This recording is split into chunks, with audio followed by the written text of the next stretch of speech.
Just when you join the dots of the press under attack and the deportations, Trump effectively ignoring court orders, crackdowns on protests on university campuses, and the fear being instilled, the obeying in advance. I mean, how worried are you that this country is sliding towards authoritarianism?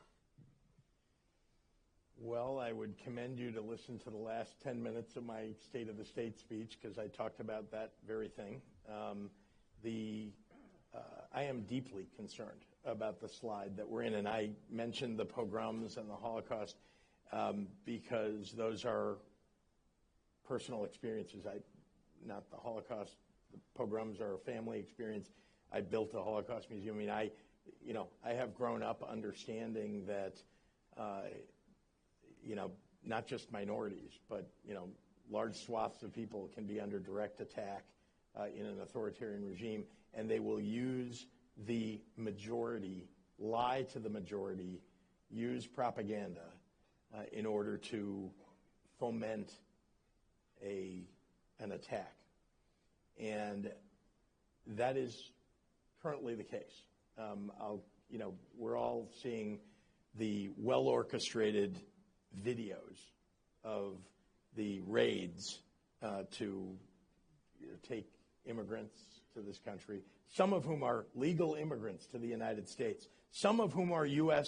citizens, to take them away and to justify it by saying, well, there are Venezuelan gang members, which I guarantee there are. And for God's sakes, let's take people who are violent criminals, convicted violent criminals, and let's remove them from this country if they are here and undocumented, right? But when you're doing a sweeping raid, and by the way, on day one, where did they come? Chicago. Who did they bring with them? Dr. Phil. I'm not exaggerating. They brought Dr. Phil to Chicago with his new online TV channel. And why did they do that? Because they wanted to get the most amount of attention to what they were doing, not because they wanted to effectuate actually going after violent criminals who are undocumented who should be deported, but rather they wanted people to see that they're doing something. And so they'll just take sweeping hundreds of people and take them out of the country. So look, you mentioned a lot of things, and the defying court orders is a whole other topic of conversation, hugely important, again, what authoritarian regimes do.